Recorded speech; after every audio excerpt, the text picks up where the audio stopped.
Wait. We're going to perform tracheal suctioning through a tracheostomy. Hello, Mr. Edwards. I'm here. I'm going to be suctioning you through your trachea.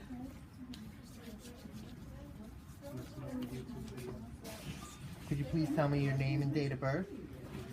William Edwards, date of birth 5/18XX. Good. All right, I'm just going to set up my equipment now. Did you find it beforehand?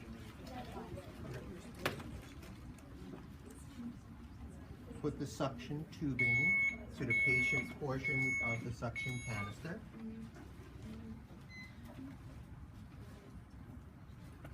I want to turn the suctioning to regular as opposed to intermittent, and I want it to be at 60 to 80.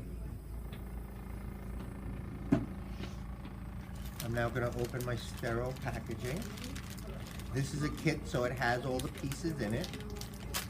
If you don't have a kit, you would just get the individual pieces you need, which would be sterile gloves, a sterile cup, fluid, and a suction catheter. First, I'm going to take out the cup. I'm going to take my fluid. I'm opening this fresh, pouring off, filling my cup.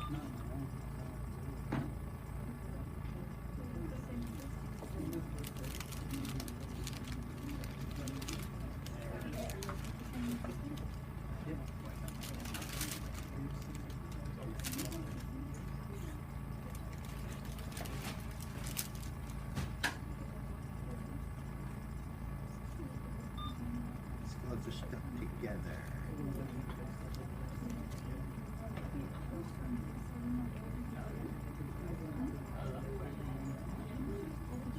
When you're putting your sterile gloves on, you want to keep your hand down and you want to keep it away from the field.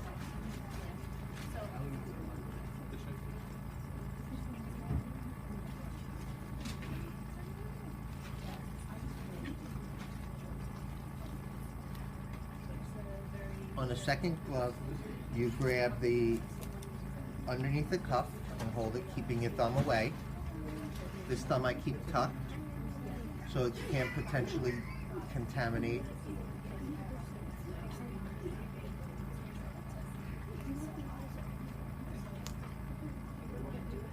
I'm half on, so I'm going to hook the outside of the glove with the other one because that sterile to sterile is okay. So now I'm completely sterile.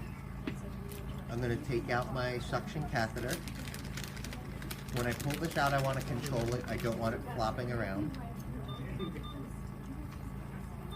I then take the catheter, put the tip in my hand, so I don't have to worry about the tip. I'm under control of the tip. Wrap it around. At this point, I'm going to get ready to suction the patient. I'm going to hook it up to suctioning. So now my left hand is now no longer sterile. I push the catheter in, and now this is the suction control device. I put my thumb down on it to turn the suction off and on. When I put my thumb down on it, I can hear the suction. You could also test it using the fluid. I dip it in, I push it, fluid's going through, my suction works. Keeping the catheter controlled so you don't accidentally contaminate it. All right, Mr. Edwards, I'm now going to suction you via your trach. Straighten the catheter out, keeping it under control so there's no loop. If you keep the catheter in front of you so you can see it the entire time, you're not going to make the mistake of it brushing up against anything to contaminate. I'm actually going to be a little crossed over here. I put the tip into the tracheostomy. I then start feeding the tip with my fingers of my right hand, my sterile hand, into it, moving my left hand closer just for the, I accidentally touched his chin while I was doing that. I felt it on my thumb. So I now contaminated the whole system. So I need to start over.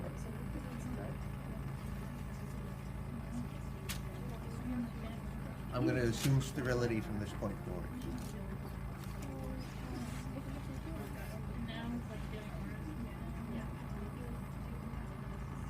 Which just illustrates the importance of keeping your eyes on what you're doing. The patient starts to cough, I know I'm in. I then apply suction, twisting the catheter as I pull it out. Oxygen if the patient needs it. Take a few deep breaths. Do you feel good? Do I need to go again? He needs to go again. If you have mucus within the catheter, you can suck it up to clear the catheter out. Now once again, feed it in.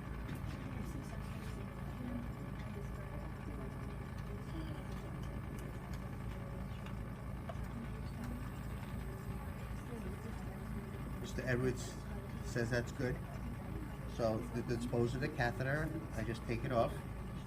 I pull off my sterile glove and it's all contained within there. Turn off my suction. Return the bed to the lowest position, make sure the bed rails are up.